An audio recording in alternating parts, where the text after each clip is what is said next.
I knew something was wrong the moment I saw the road standing empty under that gray 1963 sky outside a small hamlet in the Central Highlands. The prints were fresh, many of them, all heading one way, none coming back. I felt my stomach tighten before I even lifted my rifle. The rain-soaked mud held every step, like it wanted to remember the people who made them. Yet the road itself stayed silent, like it was waiting for us to follow. I was a young corporal then, leading a small fire team attached to a South Vietnamese ranger patrol. We were supposed to check the village up ahead, simple task on paper, but the way those footprints crowded the shoulder made my hands shake a little. They looked rushed, uneven, some barefoot, some in worn sandals, some deeper than they should have been, like the ground had pulled at the people passing. I kept staring at the thin line of wires above the road. They trembled even though the air was still. The men beside me shifted like they felt it too. The quiet stretched in front of us, and I stepped forward into it. Before we start, don't forget to subscribe. Your support means everything. I was 20 years old when my team was sent to that stretch of road. We lived out of a small camp cut into the edge of the patties, with a few bunkers, sandbags, and a rusted gate that never closed right. Most days were patrols with the rangers. They knew the land better than we ever could. I followed their lead more than they followed mine, no matter what my rank patch said.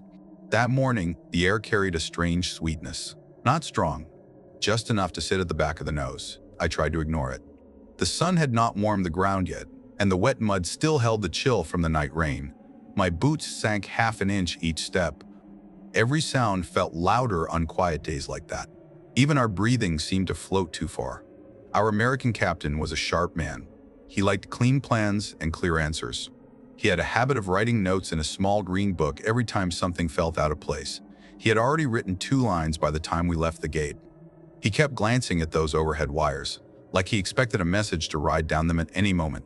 The ranger sergeant, a man named Vin, walked near the front. He had eyes that never stopped moving. He watched the tree line more than he watched the road. His men trusted him. They followed his steps like they were painted on the ground. The interpreter, a thin boy who always looked tired, stayed close to him. I sometimes wondered if he understood more than he ever shared. I tried to keep my own men steady. There were 4 of us in my fire team. We had walked plenty of roads, but this one felt different even before we saw the prints. Maybe it was the quiet. Maybe it was the smell. Maybe it was just me borrowing worry from the rangers' faces. The first few minutes passed slow. The patties on both sides held thin layers of water that reflected the dull sky.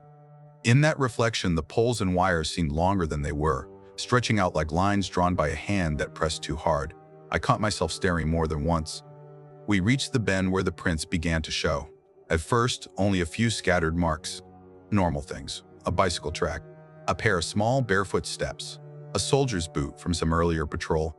But a little farther up, the road took on a different look. The mud was covered in overlapping impressions. At least a dozen sets, maybe more, all heading forward, none turning back. The captain bent down and studied them. He wrote something in his notebook. His jaw moved tight. Vin did not like it. I could see it in the way he shifted his rifle and whispered to the interpreter. Whatever he said was not passed on to us. The interpreter only nodded and looked away. I crouched beside a deeper print. The heel sat lower than the toe, like the person had leaned forward while walking fast. The edges were sharp, meaning the rain had stopped after they were made. That meant these steps were fresh. Maybe made just before we arrived. Yet the road stayed empty in front of us, long and straight, leading toward a village I could not yet see. A soft vibration slipped down the wires above. It barely touched the ears. More like a feeling than a sound. I looked up. The wires were trembling again. No wind, no birds, nothing touching them. The movement did not match anything on the ground. I wiped my hands on my trousers and tried to steady my breathing. My men watched me, waiting for a cue. Soldiers get used to hiding fear, but you can never hide it from the ones who walk behind you every day. They sense it. They feel the shift in your steps. I tried to keep my voice even when I told them to spread a little wider and keep eyes on both sides. The prints pulled us forward, one after another, like they meant to lead us to something hidden. I kept checking our own steps behind us, wanting to see at least one clean sign of us leaving a normal trail. The mud took our prints easily. Everything looked as it should. Still, the unease stayed in my chest. As we moved farther, I felt the strange sweetness again, stronger this time. It mixed with the smell of wet earth and old leaves. None of the others said anything about it, but I saw 2 rangers rub at their noses like something bothered them. The village ahead stayed quiet, too quiet for morning. No smoke rising, no movement in the shadows, no dogs barking. Usually, there was at least one sound of life by now, even a single chicken somewhere, but there was nothing. The road kept pulling us toward that silence, and every step felt like we were walking deeper into something we did not understand yet. The village came into sight after another slow stretch of road. From a distance, it looked normal. A few raised houses on wooden stilts, a small well, a line of bamboo fencing leaning at odd angles. But as we drew closer, the quiet settled heavier. Not a single figure moved between the houses. No smoke drifted from the cooking sheds. The puddles beside the path were still, holding perfect reflections of the sky like they had not been touched since before dawn. Vin held his fist up and the patrol paused. His men spread out without a word. Their steps softened, careful in the wet ground. My men matched them, rifles low but ready. The captain stood in the center, looking at the tracks that pushed straight toward the largest house. He wrote another line in his notebook, tapped the page once with his thumb, then closed it like he did not want to see what he had written. I felt the sweetness in the air again. It sat on the back of the tongue. It did not belong to cooking or damp wood or anything I knew. It clung to the stillness, as if the air itself held something it could not let go. We entered the village in a staggered line. I checked each doorway as we passed. All of them were open. Some swung slightly, even though there was no breeze. Inside, mats were left unfolded, bowls half cleaned, simple tools leaning against walls. Nothing seemed forced or broken. It looked like people stepped out for a moment and never returned. One ranger pointed at a line of small footprints near a cooking fire. They led toward the back of the house, then joined a larger cluster that pointed up the road. Even the children had gone the same way. All in one direction, none had come back. The interpreter whispered to the captain, his voice thin. I could not hear the words. The captain only shook his head. He signaled us to move on, deeper into the village. I saw doubt in his eyes, even if he tried to hide it under the weight of command. As we crossed the empty square, the wires overhead hummed again. This time it brushed the inside of my ears like a faint pressure, not noise. More like a push. The men nearest to me looked up at the same moment. We all knew something did not match the world we understood, but no one wanted to be the first to say it. We checked the well. The water was clear. A single wooden bucket floated near the side. No rope pulled, no splash marks, just still water holding the cloudy sky. I felt a chill rise in my arms even though the day was warming. A small path on the far side of the village rose toward a low hill. The tracks headed that way, thick and heavy. Some had slipped in the mud, leaving long ridges. Whoever made them had moved fast. Too fast for a calm morning. The idea of an evacuation crossed my mind, but there were no carts, no bundles, no scattered signs of haste. People leaving under threat always drop something. This place held no such marks. The captain gathered us near the base of the path. He spoke in a steady tone, telling us we would follow the tracks and confirm whether the villagers had moved to the next settlement. He wanted to keep the plan simple, like simplicity could keep fear from taking hold. Ben stood by him, but his posture showed reluctance. His eyes scanned the village again and again, as if searching for something that should be there but was not. We took a short break before climbing the rise. My men drank a few sips of water and checked their gear. I counted my rounds, making sure each magazine was dry and seated well. Sweat gathered under my shirt, slow and heavy. The sweetness in the air faded for a moment, replaced by the familiar smell of rations and metal from our gear. That brief return to normal made the unease sharper when the sweetness drifted back again. As we moved up the path, I noticed the first distorted print. It looked like a bare foot, but the toes seemed stretched, as if the mud had dragged them forward. I crouched and brushed a finger along the edge. The shape felt wrong. Still, I told myself it was just runoff from the rain. Mud changes. Water shifts things. My mind tried to make it normal. The higher we climbed, the quieter the world became. No birds called from the trees. No insects buzzed near the grass. Even our boots felt muffled by the damp ground. The wires above did not reach this far, but I kept imagining their faint tremble anyway. From the crest, we could see another stretch of the road on the far side of the hill. The same long line. The same emptiness. The tracks merged there and continued toward the darker tree line beyond. The village behind us looked even smaller now, as if it had always been meant to be left behind. The captain lifted his binoculars and scanned the distance. He lowered them with a tight breath. Whatever he saw did not ease him. He told us to push on.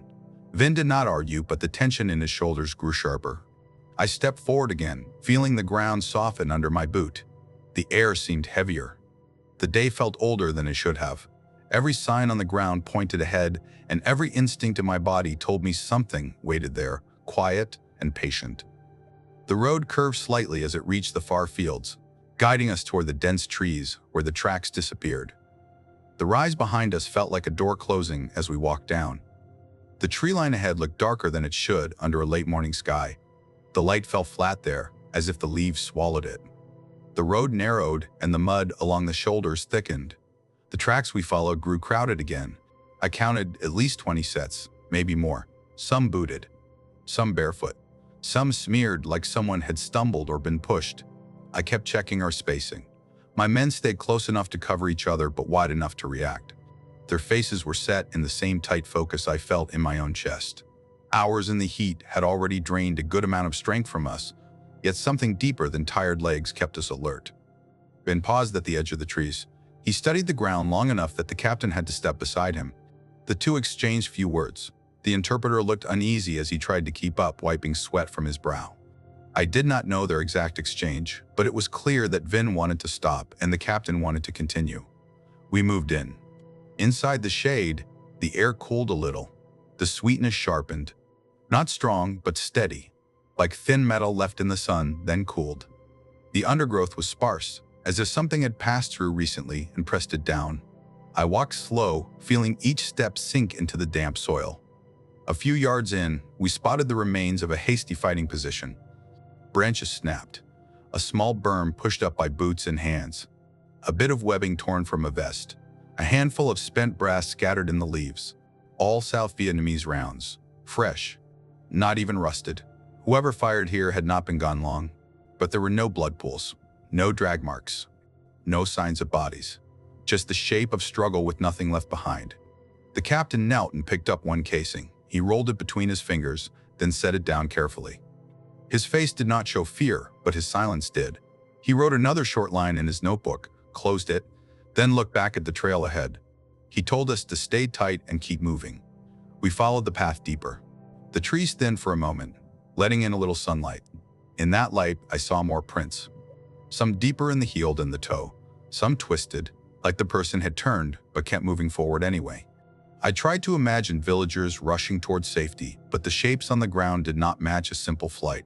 My radio operator, a quiet kid named Harris, tapped me lightly and pointed at his handset. A faint crackle came through, then a few clipped syllables. The call sign sounded like ours, but distorted, almost like someone repeating something from far away or from an old recording. I told him to try again. He did. Nothing clear came back, only thin bursts that faded as quickly as they rose. One of the rangers suddenly raised his hand. He stood very still, head tilted. I froze. My men froze. For a few seconds, the entire patrol held in place. I listened for movement. A branch, a footfall, anything. Nothing came. The ranger lowered his hand, but his eyes stayed troubled. We moved again, slower now. The path curved left where a wide root cut across it. Beyond that root, the ground dipped, forming a shallow pocket of mud. The prints there looked the worst, as if the people who passed stepped heavier and heavier. Some impressions showed toes sunk deep. Some held odd ridges at the edges, as though the mud had clung too tightly before letting go. I tried to keep my mind from drifting to strange conclusions. Mud could play tricks. Water shifted shape. Fear helped none of us. Still, the silence around us had weight. A sudden burst of movement broke it. Not loud, just quick. A figure darted between two trees far ahead. We snapped into firing positions. Rifles leveled, eyes narrowed. But the shape was already gone. Only the leaves still shook. No sound followed. The captain held us in place for a count of 10. He whispered to Vin. Again, the interpreter only shared parts of it. That habit bothered me more now than it did earlier. I kept looking at the branches where the shape had vanished. When we advanced again, we found new marks. Not footprints this time. More like someone had slid down the trunk of a tree, scraping bark. But the ground below held no prints, only flattened grass. A few more minutes in, the trail widened. Sunlight spilled through another gap. And that was when the fire came. It lasted only a few heartbeats. Short bursts. Sharp and close. I hit the dirt and returned fire toward the flashes. My men did the same. The ranger spread out in practiced rhythm. Leaves shook under the rounds. Chips of wood snapped off a trunk near my face. Then silence. No shouts. No movement. No retreating steps. Just silence. We pushed forward and found nothing. No bodies. No dropped gear.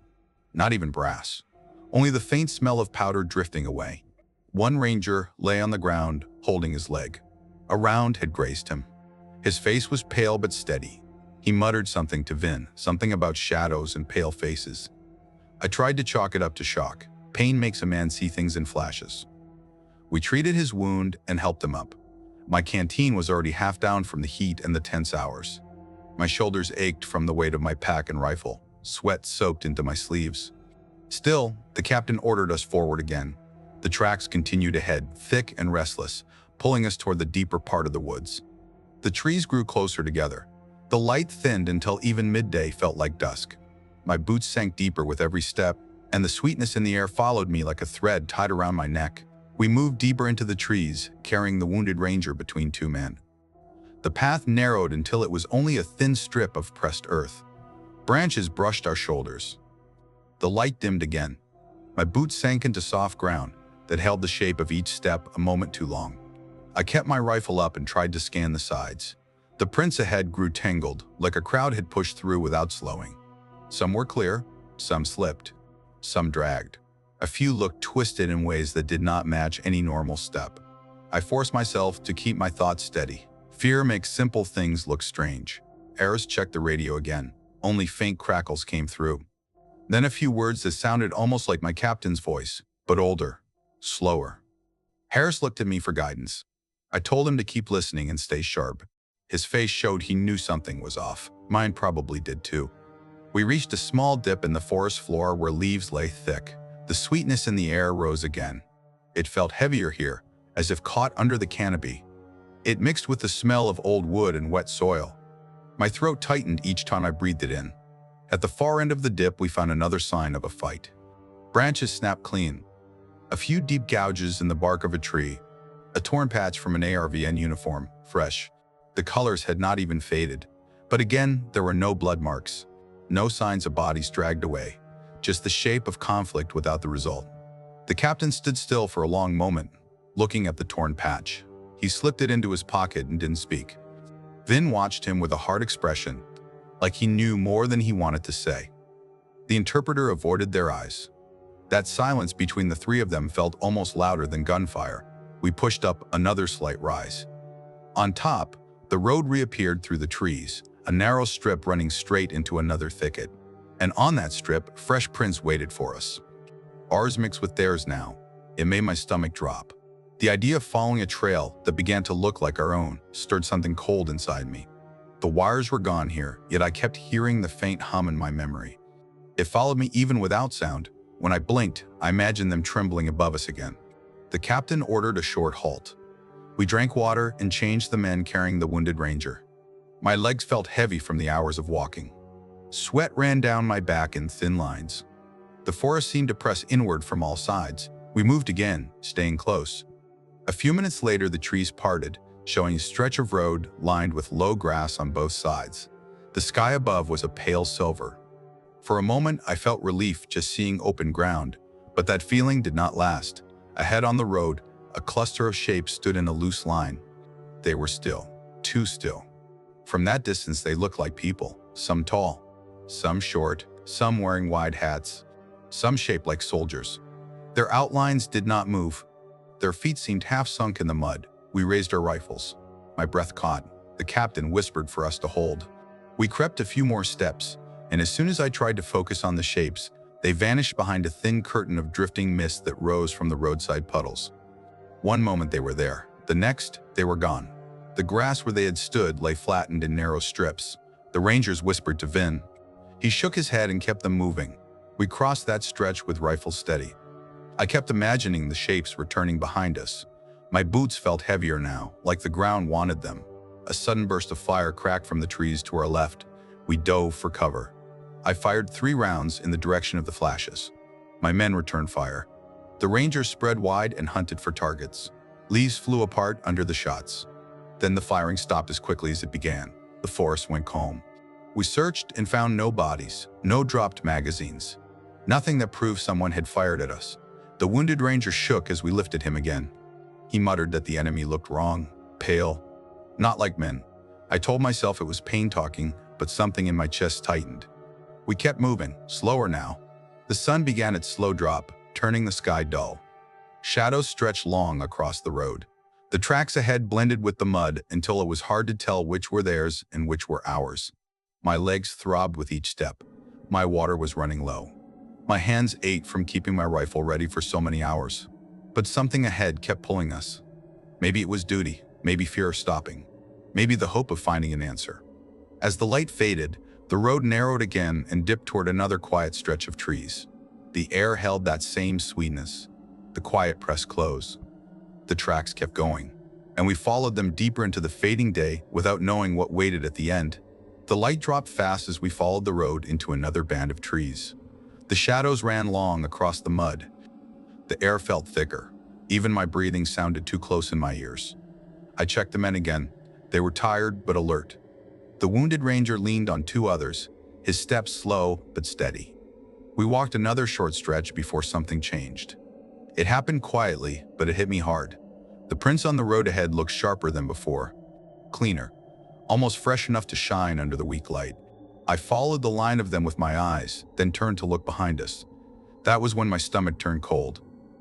The prints behind us had changed. Our own tracks, clearly made earlier, now looked deeper, softer around the edges. The shapes had shifted, like time or water had bent them even though the ground was mostly dry now.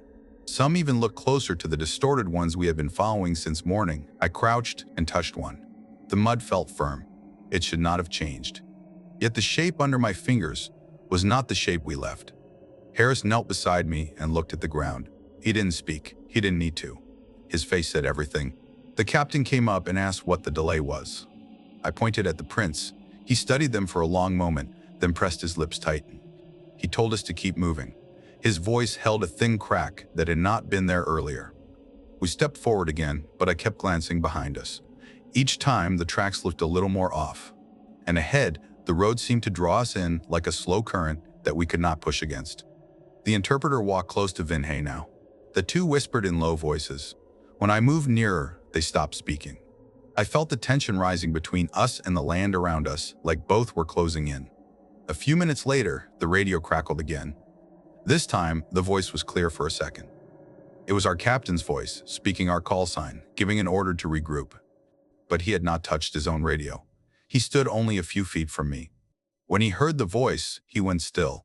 Harris tried to respond, but the connection faded back into static. The wounded ranger kept whispering under his breath. I couldn't understand the words, but the tone carried fear. Sweat ran down his temples even though the air was cooling. We reached a narrow bend where thick roots crossed the road. The tracks turned slightly with the curve. I saw something else then, just for a moment. A dark figure standing at the next bend, shaped like a soldier with a helmet, still, facing us. I blinked, and the shape was gone. The mud under that spot held a faint impression, as if someone had stood there only a breath earlier.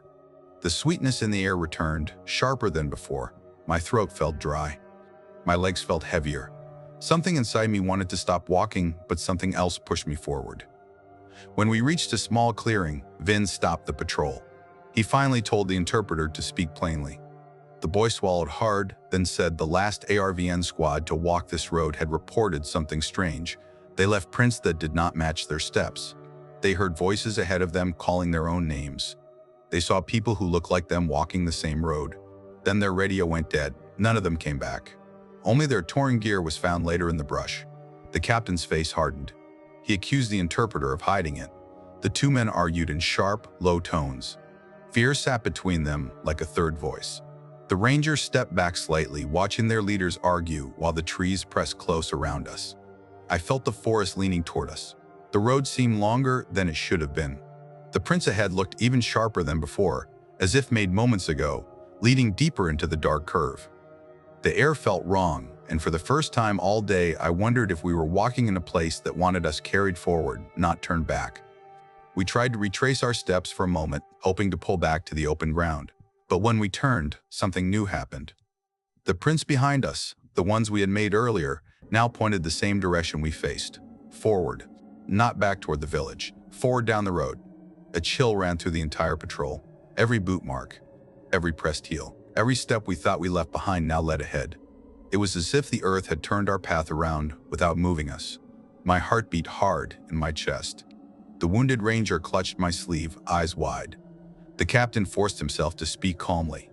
He said the rain or shadows could play tricks, but even he did not sound convinced. His hands shook slightly when he lifted his rifle. We tried to check our old positions. The shallow dip where we had taken cover earlier looked the same, but our own boot prints had softened into the distorted shapes we had been tracking since the village. The shapes blended together until it was impossible to tell which were ours and which belonged to whoever had gone before. The trees around us seemed closer now, their branches bent inward, not by wind, but by some slow pressure that made everything feel tighter. The air tasted metallic, the sweetness turning sharp at the edges. The radio cracked again. This time, the voice was mine. It repeated a phrase I had spoken that morning. The exact words. The same tone, the same breath. Harris looked at me like he hoped I had spoken without noticing, but I shook my head. My mouth had not moved. He turned the volume down, but the whisper still faintly leaked out. My voice, saying things I only remembered from hours earlier. We pushed on because we had no choice. Standing still felt worse. At the next bend, the road repeated a shape we had already walked. The same crooked tree leaning over the mud, the same broken branch, the same low patch of reeds. I checked my own memory again and again, trying to find a difference. There was none. The captain tried to hide his unease by giving firm commands. Spread out, keep moving, maintain watches. But his steps quickened. His eyes kept shifting to the sides, almost as if he expected someone to walk out wearing his own uniform. The sweetness in the air drifted between us in slow waves. My nerves felt stretched thin. The men stepped more quietly now, as though they feared waking something. Then we saw movement ahead. 3 shapes walked the road. They appeared through a thin rise of mist. They moved slowly, in a straight line, like men on patrol. Their gear looked worn, their shoulders hunched with fatigue. Their steps matched the tracks we followed. For a moment, I thought they were villagers. Then I noticed they carried rifles, old ones. Some looked like French weapons. One man near the back had a helmet shaped like ours from early training years. They did not turn toward us. They did not speak. They just walked forward, fading into another patch of mist that moved across the road like a thin curtain. When we reached the spot where they stood, the mud held prints, fresh, sharp, overlapping ours. Some deeper than the ones we had made today. Ben crossed himself. The interpreter whispered something I did not understand. The captain said we needed to break contact with whatever signs we were following. He ordered us off the road, through the patties, hoping to cut across and rejoin the road farther down. It was the first time he had abandoned the straight plan. I felt some relief at leaving the road, but a deeper fear stayed in me. If the ground shifted our steps once, it could do so again. We stepped off the road and into the wet earth of the patties, not knowing if we were leaving danger or walking beside it. We stepped off the road and into the patties with slow, careful movements. The earth opened under our boots in soft pulls. Water reached our ankles. Each step felt heavier than the last. The wounded ranger leaned on 2 men, gritting his teeth as the mud dragged at him.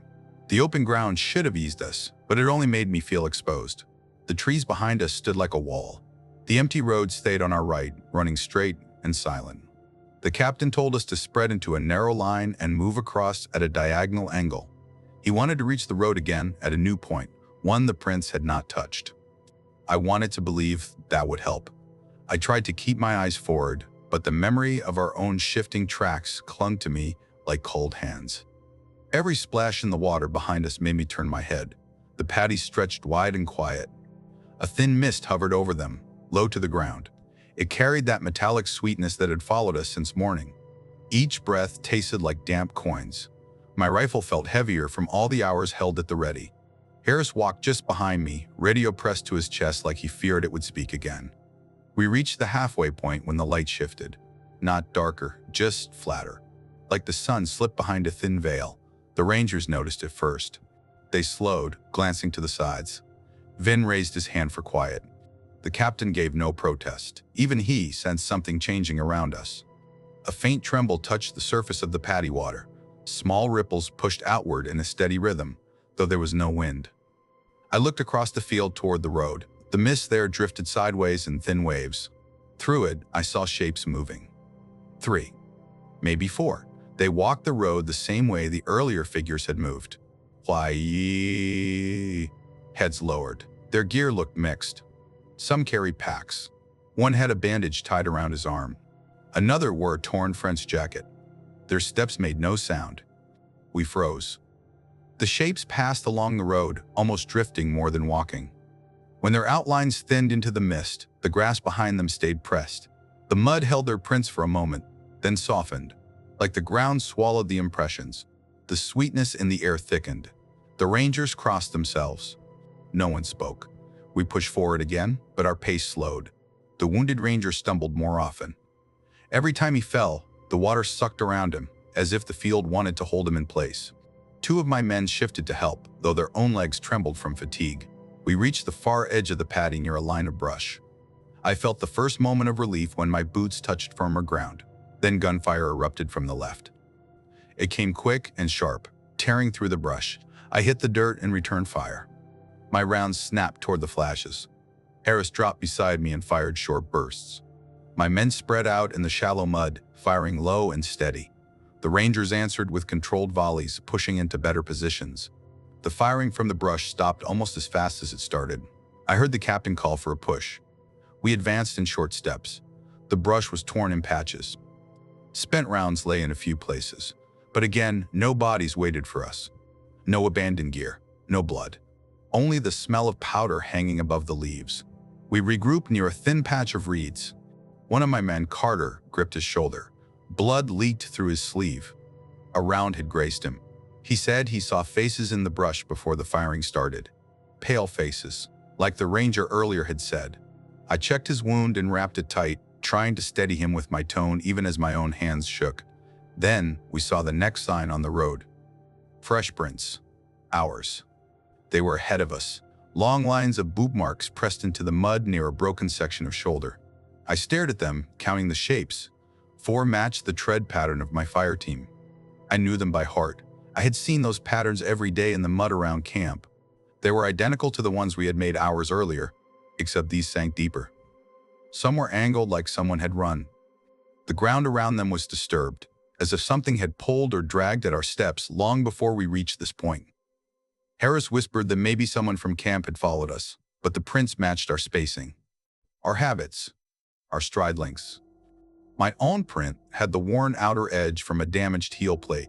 The one ahead carried the same flaw. I turned to the captain, his face tightened. He told us to fall back off the shoulder and prepare to move in a new direction. He did not explain. He did not need to. We all felt the pressure now. Before we moved, Vin pointed down the road. More shapes stood there, farther than before. A full line of figures. At least 10. They stood shoulder to shoulder like a silent platoon. Some held rifles. Others carried nothing. Their silhouettes looked uneven, like mixed uniforms from different years. One looked like an ARVN scout. One wore French colors. One wore an American helmet with netting. Their feet were bare or sunk too deep to see clearly. None turned their heads. None raised their weapons. They only watched. The captain ordered smoke. We pulled 2 canisters and rolled them toward the road. Thick, gray clouds spread and swallowed the shapes. When the smoke thinned, the figures were gone. Only the pressed grass remained. We started a fighting withdrawal toward a small rise near the patties. The wounded ranger cried out when his leg gave out. My men caught him before he fell into deeper mud. We pulled him along, step by dragging step. Every few yards, I looked back. The road stayed empty, but the smoke drifted strangely, curling in long lines like it followed something just out of sight. By the time we reached the rise, my lungs burned.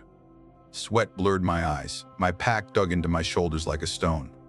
The smell in the air shifted again, mixing sweetness with a faint hint of old blood carried by the damp. Behind us, the road stretched silent and waiting, as if holding its breath for our next step. Night came faster than any of us expected, as if the sky had decided to lower itself over the patties without warning. The thin rise we reached gave only a small advantage, barely enough to see the road, but it felt better than standing flat in the mud. We gathered close, catching our breath. My legs trembled from hours of walking and sudden bursts of gunfire. The wounded ranger lay across a patch of grass, breathing in sharp, painful pulls.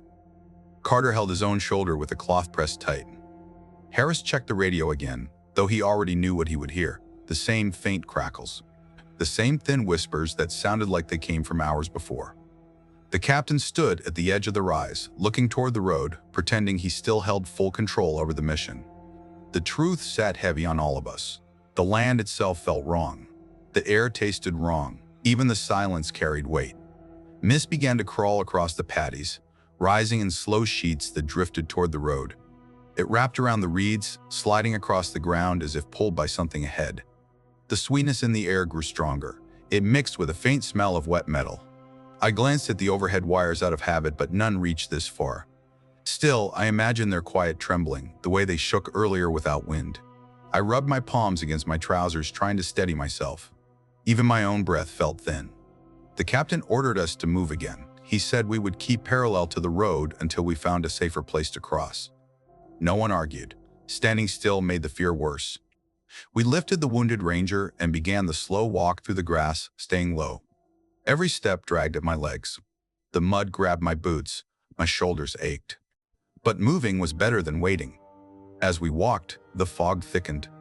It rose higher, brushing our knees, then climbing toward our waists. It carried the same faint sweetness and something else beneath it, something old and dry like long dead leaves. I tried to ignore it. I tried to focus on the shapes around me. My men stayed close, watching the sides carefully. The rangers followed behind, their movements tight and disciplined. Vin walked near the rear, checking every shadow. We pushed forward until a thin break in the fog opened. Through it, I saw the road again, and on that road walked a line of silhouettes. They moved with the same tired steps we had seen earlier. I recognized one shape from the way his pack hung low on the left.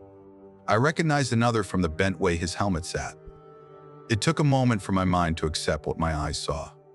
They were us, or something shaped like us. They walked the road in a slow, steady file, matching the rhythm of our patrol. Their outlines drifted slightly, but their spacing matched ours from earlier in the day. When one of them paused, the shape behind him paused too. When one turned his head, the faint outline showed the same curve of neck and shoulder. My stomach tightened. I knelt slowly in the grass, trying not to make a sound. The others followed my movement. We watched our own forms walk the road with no awareness of us. They seemed locked in a path that had no end, their feet pressed into the mud, leaving clear tracks that softened moments after they formed. The captain crouched beside me. His face had lost its command hardness. He whispered that no one would fire. No one would speak. Not even a breath too loud. The shapes walked past us and faded into the fog. Their prints remained for a few moments, then blended into the same distorted marks we had followed all day. I felt my heartbeat pushing into my throat. The road no longer belonged to the living. It carried something else, something that used pieces of us to guide its own pattern. We did not return to the road. Finn took the lead, guiding us along a narrow dike that stretched between two wide patties. The ground was slick, but firm enough to hold us. The fog stayed close, drifting across our path. The captain stayed behind him, no longer arguing. Fatigue pressed against every step I took. My arms felt heavy. The weight of my rifle pulled at my shoulder. Harris walked close, clutching the radio like a lifeline, even though it only whispered old words back at us. At one point, the fog split again, and we saw the rise where we had stood earlier. For a moment, I thought I saw another group standing there, shaped like soldiers catching their breath. Their outlines were soft, their movements slow. Then they faded again, leaving only the grass and the dark shape of the hill. We reached the edge of the village near nightfall. It looked exactly as we had left it. Doors open, fires cold, tools untouched. The smell of old meals hung faintly in the air, as if time inside the village had not moved at all. Even the reflections in the standing puddles looked the same. No wind, no movement. The captain wanted to cut straight through to reach the far side, but Vin stopped him. He pointed to the shadows between the houses. Shapes moved there, slow shapes. Their outlines stretched and thinned along the ground as if unwilling to show themselves fully. We skirted the village instead, stepping along a narrow levee that kept us close to the outer fence. When we reached the far end, the fog parted once more. The camp lights glowed faint and steady in the distance. A real sight, a living sight. My legs almost gave out. We picked up our pace as much as we could, with the wounded ranger between us. Every step felt like the first breath after being held underwater too long. As we neared the camp gate, I looked back once. The road stood empty. No shapes walked it. No prints shined in the weak moonlight. But the sweet metallic scent still lingered in the air, faint but present, as if watching us leave. We entered the safety of the camp just before midnight. The guards looked at us with confusion, like they expected another patrol behind us. The captain answered nothing. We were all too tired to speak, too shaken to explain. The wounded men were carried to the medic. The Rangers went silent, gathering near their quarters. Harris shut off the radio and set it down gently as if it might wake on its own. I sat on the edge of my bunk, staring at the floor. My boots were covered in dried mud. Some prints clung to the leather, as if the road had tried to keep them. Outside, the night stayed still. The captain filed the report the next morning. He wrote it with a steady hand, using simple lines that said almost nothing. One brief contact, one Ranger wounded, one American wounded, no enemy bodies found. Patrol returned in fair order. At the bottom, he added the line that stayed with me for years. Fireteam noted footprints leading up empty road. Nothing more. No mention of the village standing silent. No mention of the figures walking the road. No mention of prints shifting in the mud or voices coming through the radio that did not belong to the living. The camp stayed quiet for days. The Rangers avoided that road completely. Vin requested reassignment soon after. The interpreter left in the night with no word. The wounded Ranger lived, but he never spoke of the patrol again. When I saw him weeks later, he looked past me like he still walked a place that we had escaped only by luck. The captain changed too. He grew distant. He stopped writing in his green notebook. When higher command asked why we did not continue patrols on that route, he gave simple answers about weak ground and unsafe conditions. They accepted them. No one pushed. I tried to sleep, but every night I woke up thinking I heard that faint hum above my bunk, like wires trembling with some old memory. Some mornings, the sweetness in the air drifted back for a second, even inside camp. It faded fast, but the taste lingered on my tongue. Whenever I walked near the gate, I kept my eyes off the road. I did not want to see prints there. I did not want to think about whether they were ours or someone else's. The land had taken something from us that day, not our lives, but something quieter, something that stayed under the skin. One evening, the captain sat beside me and asked if I remembered the shapes we saw. I told him yes. He stared at the ground for a long time and whispered that some roads do not lead anywhere. They only hold whoever walks them. He said it like a man admitting a truth he wished he never learned. He died months later in a mortar attack. No one in camp spoke of the road again after that, but the village stayed empty, and the tracks that led into it never led out. When my tour ended, I carried that road with me. I tried leaving it behind in the heat and dust of the Highlands, but it followed me home in quiet ways. Some nights I woke thinking I heard my own boots on wet ground. Some mornings the smell of rain in the city felt sharper than it should, holding a thin sweetness that pulled old memories to the surface. I never told my family the real version of that patrol. I barely spoke of Vietnam at all. Most people wanted clean stories with clear enemies. What we met on that road did not fit into any of that.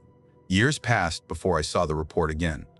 I found it in an archive box when I was older, long after the war had become history to others. The title line hit me first. Fireteam noted footprints leading up empty road, such a plain sentence for what we saw. I read it several times, trying to match the words to the images still sharp in my mind. The report made it seem like a small detail. But for me, those prints were the part that stayed. They felt like a doorway we almost stepped through without knowing the cost.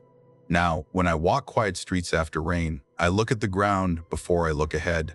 I make sure the prints in front of me belong to someone else and not to a path I once walked. I watch the wires above the roads too. If they shake when the air is still, I slow down without thinking. Some habits never leave. I sometimes think about the shapes we saw, not with fear anymore, but with a kind of acceptance. Maybe the land remembers more than we do. Maybe some roads hold the weight of every war they have seen. Maybe the people who walked them never fully left. Even now, after so many years, I avoid roads that run too straight for too long, especially when they hold footprints with no one at the end. I've tried many times to explain what happened on that road in 1963, but words never land the way the memory does. The moment I close my eyes, I see the mud holding our steps too long, the mist drifting low, and the silhouettes walking a path that felt older than any of us. I still wonder what the villagers saw before they left. Maybe they followed the same tracks we did. Maybe they tried to turn back and found the way closed. Or maybe they stepped into a pattern that had been waiting for years, the same way we almost did. When people ask about fear and war, they expect stories of gunfire or ambushes. I have those too, but they do not stay with me the same way. What stays is the quiet, the empty houses, the tremble in the air, the thought that a road can remember the weight of men long after their bodies are gone. It is a simple fear, but it runs deep. It makes you question what ground you stand on and whether it stands with you. I sometimes tell myself we escaped because we stayed together, or because Vin knew the land better than any of us, or because the night came when it did. But the truth is softer. We left because the road let us leave. Nothing we did forced an exit. We were allowed to walk away, and that thought has followed me longer than any wound. Now, when rain settles into the earth and the night grows still, I feel that same sweetness drift through the air. It passes quickly, but it reminds me of who I was and where I walked. I stand very still when it happens. I wait for the feeling to fade, and when it does, I breathe again, grateful that I am still on a road that leads somewhere, and not one that loops back on itself with no end in sight. If you like this video, give it a thumbs up. And for more amazing horror stories, just click the ones showing right now on your screen.